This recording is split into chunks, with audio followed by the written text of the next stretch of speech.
പറയാൻ പോകുന്ന ഈ രണ്ട് കാര്യങ്ങളും നിങ്ങൾ വളരെ ശ്രദ്ധയോടുകൂടി കേൾക്കണം. ഒന്ന്, എന്തുകൊണ്ടാണ് നിങ്ങളെ ചിലർ വില കുറച്ച് കാണുന്നത്?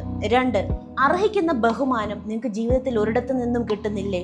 ഈ രണ്ട് വിഷയങ്ങളും ചിന്തിക്കേണ്ട കാര്യമാണ്. Hello, welcome to day 20 of 108 days of transformation. നിങ്ങൾ എല്ലാവർക്കും വേണ്ടി ജീവിച്ചു, അവരെ സന്തോഷിപ്പിക്കാൻ വേണ്ടി നിങ്ങൾ ശ്രമിച്ചുകൊണ്ടിരിക്കുകയാണ്. ആരോടും നിങ്ങൾക്ക് നോ പറയാൻ പറ്റുന്നില്ല അല്ലേ? പക്ഷേ അവസാനം എന്താണ് നിങ്ങൾക്ക് നിങ്ങളുടെ ജീവിതത്തിൽ സംഭവിക്കുന്നത്? എന്താണ് നിങ്ങൾക്ക് കിട്ടിക്കൊണ്ടിരിക്കുന്നത്? ഒന്ന് ആലോചിച്ച് നോക്കൂ. നിങ്ങൾക്കോ നിങ്ങളുടെ വികാരങ്ങൾക്കോ ഒരു വാല്യൂ അവർ തരുന്നില്ലേ? ഇതിന്റെ പിന്നിലുള്ള സൈക്കോളജിയും ഭഗവത്ഗീത പറയുന്ന സൊല്യൂഷൻസും എന്താണെന്നാണ് ഈ ഒരു വീഡിയോയിൽ നമ്മൾ ചർച്ച ചെയ്യാൻ പോകുന്നത്. തീർച്ചയായിട്ടും സ്കിപ്പ് ചെയ്യാതെ കാണുക. ഇനി സയന്റിഫിക് ആയിട്ട് പറയുകയാണെങ്കിൽ സൈക്കോളജിയിൽ ഇതിനെ പറയുന്നത് പീപ്പിൾ പ്ലീസിങ് എന്നൊരു കോൺസെപ്റ്റ് ആണ്. അങ്ങനെ ഒരു പേഴ്സണാലിറ്റി ഉണ്ട് കേട്ടോ. എല്ലാവരെയും സന്തോഷിപ്പിക്കാനുള്ള അമിതമായിട്ടുള്ള ശ്രമമാണ് ഇത് പലപ്പോഴും നമ്മുടെ കുട്ടിക്കാലത്തുള്ള പേരന്റൽ കണ്ടീഷനിങ്ങിന്റെ ഭാഗമായിട്ടാണ് വരുന്നത്. അവിടെ നിന്നാണ് ഇത് സ്റ്റാർട്ട് ചെയ്യുന്നത്. അതുകൊണ്ട് നമ്മൾ ഇത് വളർന്ന് മെച്ചുറായി കഴിയുമ്പോഴും നമ്മുടെ ചിന്ത എന്താവുമെന്നറിയോ? ഈ കണ്ടീഷനിങ് മനസ്സിൽ കിടക്കുന്നത് കൊണ്ട് നിങ്ങളെ മറ്റുള്ളവർ അംഗീകരിക്കുകയും വാല്യൂ ചെയ്യുകയും ചെയ്താൽ മാത്രമേ നിങ്ങൾക്ക് മുന്നോട്ട് സഞ്ചരിക്കാൻ കഴിയുള്ളെന്നാണ്. സത്യത്തിൽ യഥാർത്ഥ പ്രശ്നം തുടങ്ങുന്നത് ഈ ഒരു കോൺസെപ്റ്റിൽ നിന്നാണ്, ഈ ഒരു ചിന്തയിൽ നിന്നാണ്. നിങ്ങൾ എങ്ങനെ നിങ്ങളെ കാണുന്നു എന്നതിനെ ബേസ് ചെയ്തിരിക്കും മറ്റുള്ളവരും നമ്മളെ നോക്കി കാണുന്നത്. നിങ്ങൾക്കൊരു പ്രയോറിറ്റി കൊടുക്കുന്നില്ലെങ്കിൽ, നിങ്ങൾ നിങ്ങളെ സ്നേഹിക്കുന്നില്ല എങ്കിൽ, കെയർ ചെയ്യാതെ, നിങ്ങൾ ഒരു ബൗണ്ടറി സെറ്റ് ചെയ്യാതെ, നോ പറയേണ്ടടുത്ത് നിങ്ങളൊരു നോ പോലും പറയാതെ മോശമായിട്ടാണ് നിങ്ങൾ നിങ്ങളെ ട്രീറ്റ് ചെയ്യുന്നതെങ്കിൽ മറ്റുള്ളവർ എങ്ങനെ നിങ്ങൾക്ക് വാല്യൂ കൽപ്പിക്കും? മറ്റുള്ളവർ എങ്ങനെ നിങ്ങളെ പ്രയോറിറ്റൈസ് ചെയ്യും? അവർ നിങ്ങളെ ഒരു ഓപ്ഷനായിട്ടല്ലേ കാണുകയുള്ളൂ. ഇതിന്റെ കാരണം എന്താണെന്ന് അറിയുമോ? നിങ്ങൾ തന്നെ നിങ്ങൾക്കൊരു പ്രയോറിറ്റി നൽകിയിട്ടില്ല. പിന്നെ മറ്റുള്ളവർ എന്ത് ചെയ്യും? അവരെ തെറ്റു പറഞ്ഞിട്ട് കാര്യമുണ്ടോ? ഇല്ല. അപ്പോൾ സെൽഫ് വർത്ത് കുറഞ്ഞവർക്ക് സാധാരണയായി 3 കാര്യങ്ങളാണ് കാണുന്നത്. എന്താണെന്ന് നോക്കാതെ. ഒന്ന്, റിജക്ഷൻ ഫിയർ. നിങ്ങൾക്ക് ഇഷ്ടമുള്ള ആൾക്കാർ നിങ്ങളെ വിട്ടുപോകുമോ, നിങ്ങളെ റിജക്റ്റ് ചെയ്യുമോ, ബ്രേക്കപ്പ് ആവുമോ എന്നുള്ള ഭയം ഉള്ളിലുണ്ടാകും. രണ്ടാമത്തെയാണ് അപ്രൂവൽ അഡിക്ഷൻ. നിങ്ങൾ എന്ത് കാര്യം ചെയ്യണമെങ്കിലും മറ്റുള്ളവരുടെ അപ്രൂവൽ വേണം, അംഗീകാരം വേണം, എങ്കിൽ മാത്രമേ നിങ്ങൾക്ക് ചെയ്യാൻ പറ്റുള്ളൂ. മൂന്നാമത്തെ കാര്യമാണ് ബൗണ്ടറി പ്രോബ്ലംസ്. നിങ്ങൾക്ക് നിങ്ങളുടെ ബൗണ്ടറി പോലും നിങ്ങൾ മര്യാദയ്ക്ക് സെറ്റ് ചെയ്യാതെ മറ്റുള്ളവർ നമ്മളുടെ ജീവിതത്തിലേക്ക് ഇടിച്ചു കയറാനും പേഴ്സണൽ സ്പേസിലേക്ക് അറ്റാക്ക് ചെയ്യാനും ശ്രമിച്ചുകൊണ്ടേയിരിക്കും.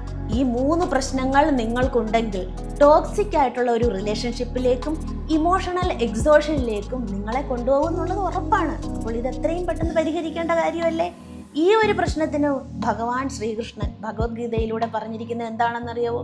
ഉദ്ധരേതാത്മനാത്മാനം ന ആത്മാനം അവസാദയേത് എന്നാണ്.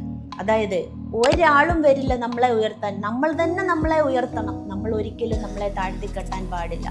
ആദ്യം നിങ്ങൾ നിങ്ങളെ ബഹുമാനിക്കുകയും നിങ്ങൾക്ക് മൂല്യം കൊടുക്കുകയും ചെയ്തില്ലെങ്കിൽ നിങ്ങളുടെ മൂല്യം മറ്റുള്ളവർ തീരുമാനിക്കും.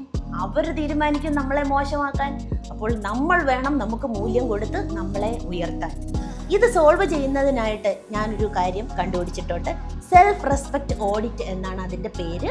അത് നിങ്ങൾ ചെയ്തു നോക്കണം. എങ്ങനെയാണെന്ന് പറഞ്ഞുതരാം. ഒരു വെള്ള പേപ്പർ എടുക്കുക.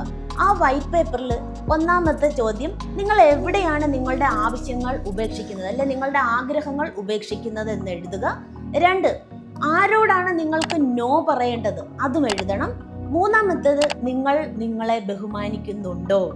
ഈ 3 ചോദ്യങ്ങൾക്ക് നിങ്ങൾ ആത്മാർത്ഥമായിട്ട് ഉത്തരം എഴുതണം.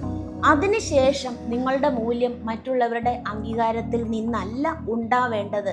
നിങ്ങൾ എല്ലാവിധ ബഹുമാനത്തിനും അർഹനാണ് എന്നുള്ള പോസിറ്റീവ് അഫർമേഷൻ വാചകം കൂടി 7 പ്രാവശ്യം പറയണം. ഇത് മുടങ്ങാതെ 11 ദിവസം നിങ്ങളൊന്ന് ചെയ്തു നോക്കാം. മാജിക്കലായിട്ടുള്ള ചേഞ്ചസ് നിങ്ങളുടെ സെൽഫ് വർത്ത് കോൺസെപ്റ്റിൽ മാറും. നിങ്ങളുടെ വാല്യൂ വർദ്ധിച്ച് നിങ്ങൾ ഭയങ്കര മോട്ടിവേറ്റഡ് ആയിട്ടുള്ള ഒരു പേഴ്സണായിട്ട് മാറാനായിട്ട് തുടങ്ങും. ഉറപ്പായിട്ടും ഇത് ചെയ്തു നോക്കണം.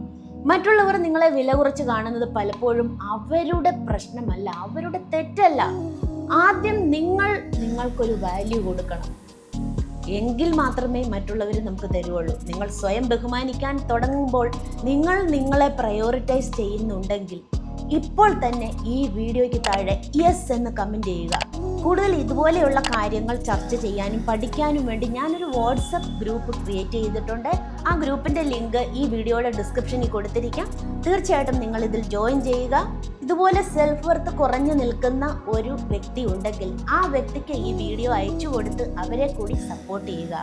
എൻ്റെ ചാനൽ ആദ്യമായിട്ടാണ് കാണുന്നതെങ്കിൽ തീർച്ചയായിട്ടും സബ്സ്ക്രൈബ് ചെയ്യുക, ലൈക്ക് ചെയ്യുക, ഷെയർ ചെയ്യുക, കമൻറ്റ് ചെയ്യുക.